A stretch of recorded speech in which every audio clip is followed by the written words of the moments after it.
Good afternoon. My name is Dain Saint. I am the co-founder of Cypher Prime Studios in Philadelphia. We're probably best known for Auditorium, Splice, and Intake. I am 1/3 of a new company called Deep Dark Hole, which is an experimental games company that'll be showing off our first game, Elbow Room, tomorrow at Wild Rumpus, if you're going to go check that out. Finally, I'm a director of the Philly Game Forge, which is the Philadelphia's first and only co-working space dedicated exclusively to games.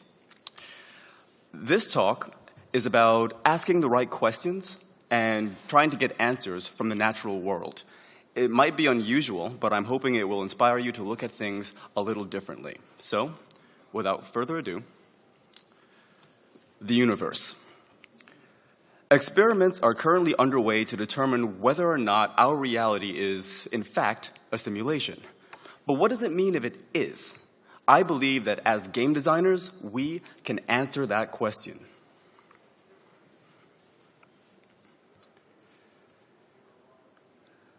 So, let's start at the beginning.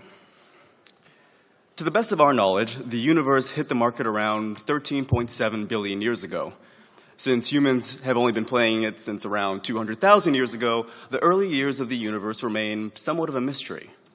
As near as we can tell, the universe spent about the first 2/3 of its product cycle in beta, functioning as sort of a planetary creation game until the release of the Earth expansion 4.5 billion years ago.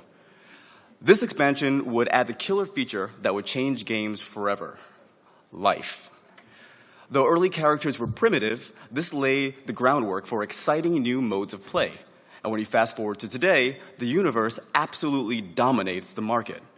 Counting humans alone, the universe has 7 billion players logged in as we speak, despite having no visible monetization strategy. And since the beginning of the Earth expansion, over 1 trillion hours of playtime have been logged by 100 billion characters using what has to be the most fun character creation engine on the market. And it's not hard to see why. The universe is impossibly good. Joystick 5 stars good. We're talking about an always-on, massively multiplayer experience with 0 lag and no downtime. Plus, the universe's patented Infinity Engine is a technological marvel, boasting infinite resolution, infinite raycast depth, infinite explorable space, infinitely destructible environments, and a level of detail algorithm that puts Red Dead Redemption to shame. With a game that does so many things right, it's hard to believe that anything could be wrong. In fact, most of the player complaints are lodged against the behavior of other players and not the game itself. But when you look closely, I mean really closely, you can start to see the seams. There's a global speed limit. Things can only go so fast, no matter how hard you try. That infinite draw distance they advertise, turns out it's not so infinite.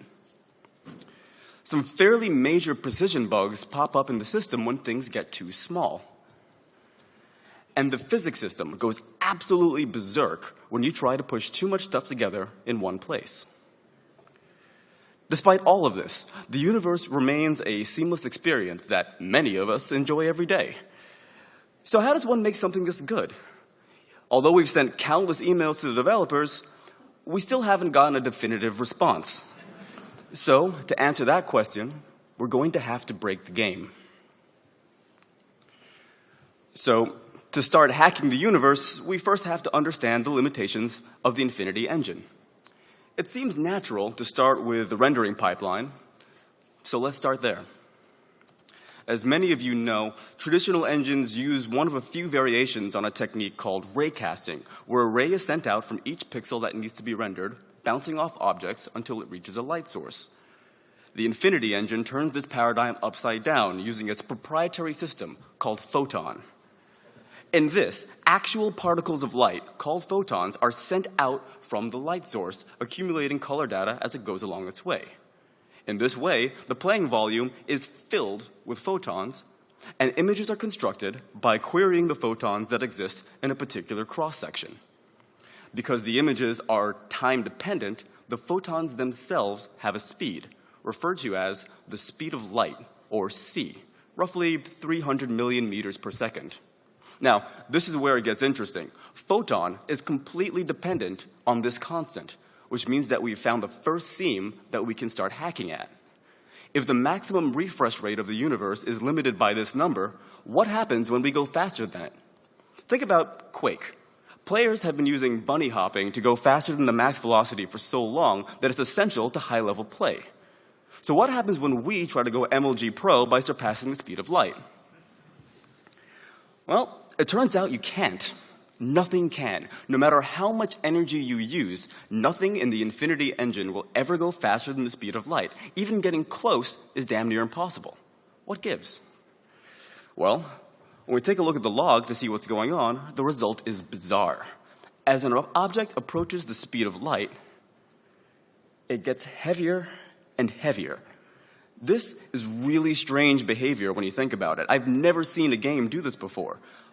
But it's actually a pretty elegant hack, because the heavier something is, the more energy you have to put into it to make it gain speed.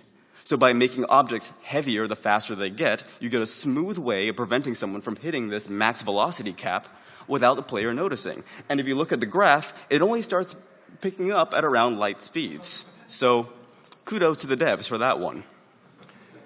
Now, the fact that light itself has a speed is also partially responsible for another peculiarity of the Infinity Engine, the maximum draw distance. Let's take a look at the storage engine to see why. With games, you need to be able to specify both where something is and when it is occurring. Typically, engines store these as two variables, position and time. 2D games store position as a vector 2, and 3D games store it as a vector 3.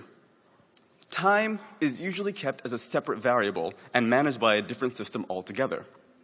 Conversely, the Infinity Engine stores both position and time together in a single vector 4 using its proprietary storage module, appropriately named spacetime. Now, most games have a culling distance. Items that are sufficiently far from the camera are simply ignored by the renderer. This is done to speed up rendering and ensure a smooth performance for all players involved. But as we mentioned earlier, Photon doesn't work like most renderers. All possible viewing paths need to be ready to observe by any player at any time. In an engine that advertises infinite space, this means that items close to the viewer have the exact same rendering priority as things that are billions of miles away. And this gives us the next scene we can hack at. Is it possible to construct a view with so much stuff in it that we can get the renderer to lag, maybe even crash? And again, the answer is no. Why? Well, there are two clever systems at work here. Firstly, space-time itself is constantly expanding, putting more and more space between the objects being stored, while the objects themselves are drawn together with gravity. This has the effect of making most of the objects in the universe clump together in clusters, separated by an enormous space that grows every day. Some of you may recognize this as the same space-saving algorithm used to optimize sparse voxel octrees. Secondly, the expansion interacts with the photon engine in an unexpected way. Since the photons, as you remember, have a speed, objects can be so far away from us that the light from them simply hasn't had enough time to reach. Since the universe is about 13.7 billion years old and light can travel roughly 5 trillion miles a year, any objects further than 65 billion trillion miles are very naturally not rendered. When you work in the expansion factor, this creates a sort of rendering bubble that is around 230 billion trillion miles across. Now that is one hell of a skybox. All right, so the universe can handle massive. What about tiny? What happens when we start messing around with the smallest objects in the game? For that, we'll need to look at how the universe handles geometry. There are two main methods of storing 3D data in games today. The first, and by far most popular, is the vertex mesh method. Discrete points linked together by edges to form surfaces. This is a very quick algorithm to render, which has led to its popularity, but it fails to describe things that don't have explicitly defined surfaces like clouds and water. The second, starting to become popular with the likes of Minecraft, is the volumetric method. Here, objects are described as functions, and surfaces are implied by the intersection of these functions and the arrays used to render them. This renders volumes very naturally, but it has its own limitations. It's computationally expensive, rotation is difficult, and it makes physics much more difficult to calculate. The infinity engine, once again, has a unique solution: matter. In this paradigm, all objects are stored as something which shares both properties of discrete vertex geometry and continuous volumetric geometry. The API allows for it to be cast as discrete for some calculations by calling matter.particle, and continuous for others by calling matter.wave. This is an incredibly flexible approach, but has a weird side effect. Because you can only get at the data in these two very different ways, it can make things extremely ambiguous. So, for example, let's take a look at this tiny piece of matter. It has a position, and it has a velocity. So far, so good. But I'm trying to do something very precise. So I need to know its exact position. In order to access that, I have to make it a discrete object by calling matter.particle.getPosition. So let's see what happens. Okay, well, now I know exactly where it is, but I can no longer access its exact velocity. But what if I need the exact velocity? Well, in order to do that, I have to make it a continuous object, matter.wave.getVelocity. When I do that, now I know its exact speed and direction, but I can no longer tell you exactly where it is. This is totally a bug. I mean, it definitely feels like the sort of thing that can and should be exploited. It definitely doesn't seem like something that was shipped with the final game. But it did, and it is. This ambiguity is actually responsible for a lot of our technology. Computers, cell phones, and MRI machines all rely on clever exploits of this bug at the subatomic scale. And at normal scales, the ambiguity kind of just works itself out. The average player never notices because the uncertainty is extremely small. This is the prime example of a shippable bug. Okay, so far we've explored speed, space, and size. Let's bring it all together and take a look at what makes the universe tick, the central processing module called quantum. Quantum is by far my favorite part of the infinity engine. A breathtakingly unique approach to computation, all physical interactions are handled by directly interfacing photon, spacetime, and matter at the assembly level. For instance, the photons used in the rendering system are actually small bits of matter, spawned from energy allocated by interactions with other pieces of matter and ferried around by spacetime. More and more complicated systems have been built on top of surprisingly few fundamental interactions. It's nice that you don't need to address a few billion particles every time you want to say, make a sandwich. Quantum runs the very base rule set that keeps the simulation going. As a matter of fact, gravity is kind of a side effect of this computation. As matter occupies space near other matter, more interactions need to be calculated, keeping the matter near each other for longer periods of time. Now, to me, this sounds like a situation that could easily lead to an infinite loop. So we found the last seam that we're going to take a look at today. Is it possible to put so much matter in one location that we crash the quantum computation engine? It's not possible on Earth, simply because if you look around, there's already so much matter here, and it seems to be processing just fine. But in the depths of space, we have been able to find impossibly massive objects that seem to answer the question for us. What happens when too much matter occupies one space? Essentially, dead pixels. A scientist by the name of Stephen Hawking gave them a much more foreboding name, a black hole, because photons never leave these areas. These spots require so many calculations that they effectively have a sort of boundary referred to as the event horizon, where any objects that pass are lost to the infinite loop, presumably forever. And yet the game keeps on ticking. Why? Well, if you think this looks suspiciously similar to our rendering bubble from earlier, you're not alone. Let's face it, the more matter you have crammed together, the more interactions you need to calculate. If that number passes a certain threshold, it makes sense to spin up a separate server to handle the extra load.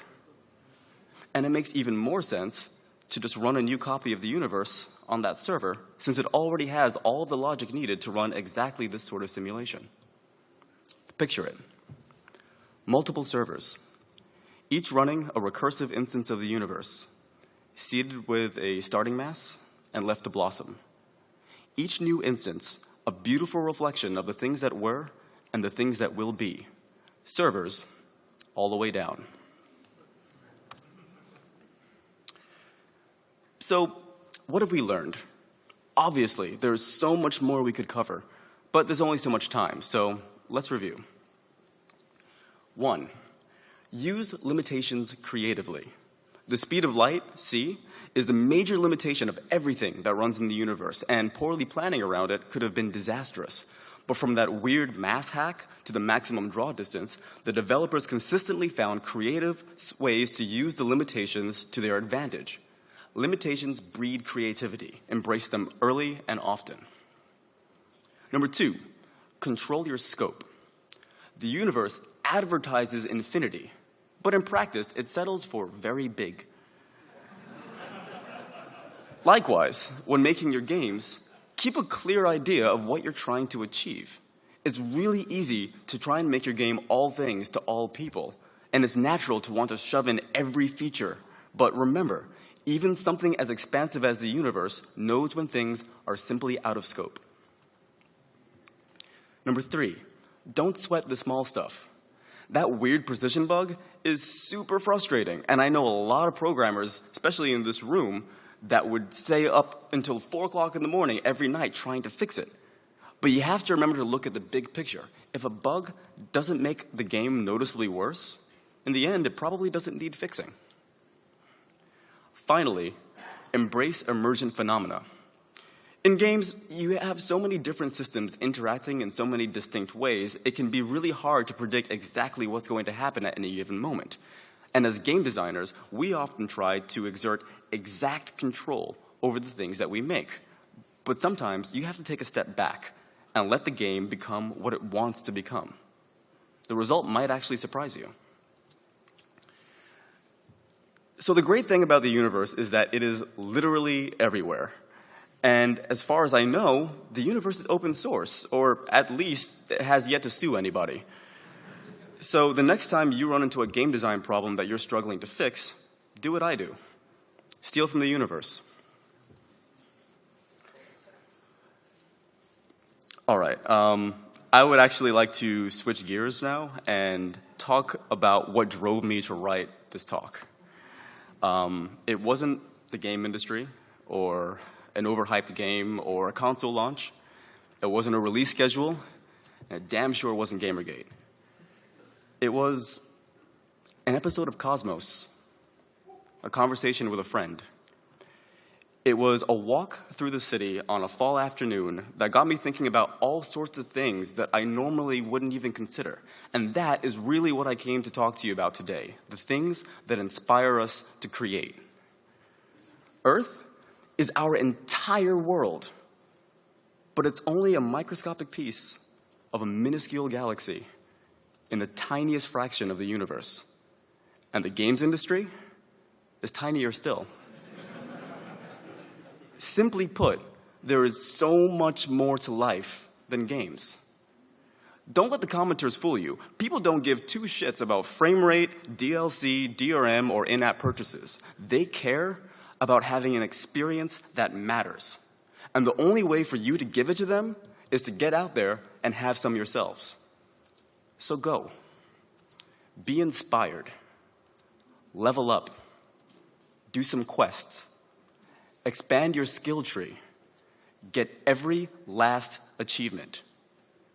Because if it is true that our entire reality, that everything we have ever known or will ever know is a game, shouldn't we be playing more of it?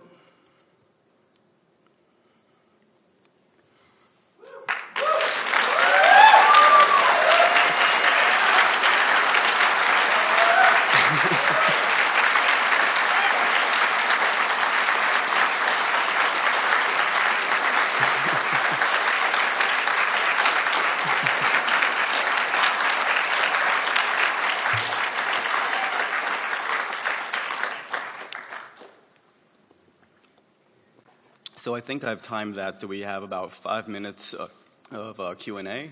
So I'm fairly certain there are some questions out there, and I'll do my best to answer them if you want to come and do that.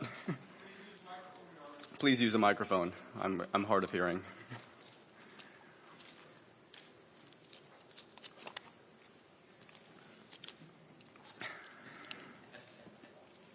What experiment to determine if the world is a simulation?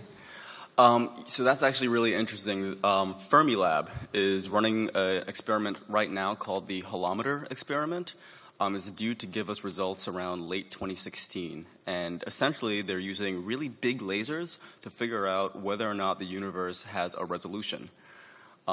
If it has one, it's a good argument for everything being a simulation. So that's kind of what we're waiting to hear back on. That's crazy.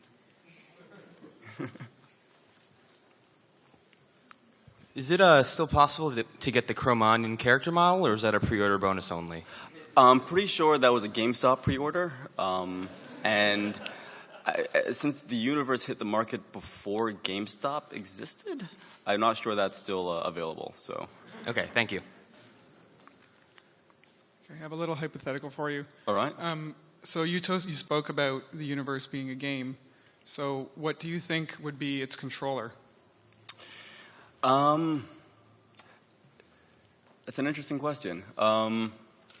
If you look at the way everything is sort of put together, we're looking at everything and we see matter, and we see how all that interacts.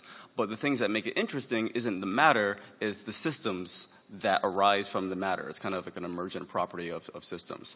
And so when you look at, a human brain, it's a lump of goo, essentially. But the interactions that arise from how the matter interacts with each other is what brings rise to things like interaction and action and free will and things of that nature. So this is a weird case where the control is an inherent sort of emergent property of the system rather than being sort of thought up beforehand. Assuming that you wanted a more concise answer, I think Xbox 360 would be the controller that I would use personally. So. Just a personal question for you, if you'd like it. Okay. 2016, they get an answer. Presumably. Yeah. Then we get a look behind the curtain. Would you like it? I would love it. Yeah? Yeah. The question was if it turns out it's a simulation and we can sort of look behind the curtain, would you like to take a look at it? And yeah, I would absolutely. Even if it would break the illusion? I create illusions for a living. And so being able to see how someone way, way better at it did it, that's got to be pretty interesting, I would think. Can I answer a follow-up question? Yeah, real quick. Ask a follow-up. So one of the things that inspired you was a Cosmos, which is a scientific talk. Mm-hmm. Just another personal question. This is the second time you mentioned him as a maker. Is there That is due to a sort of traumatic childhood programming from growing up in Catholic school. So I'm sorry that I keep anthropomorphizing it. But yeah, that's just semantics. So. Thanks. Okay, Hi. One more question, or that's it? I'm out of time, unfortunately. But we're going to head over to the wrap-up room. So if anybody wants to ask more questions, you can meet me there. So thanks for coming out.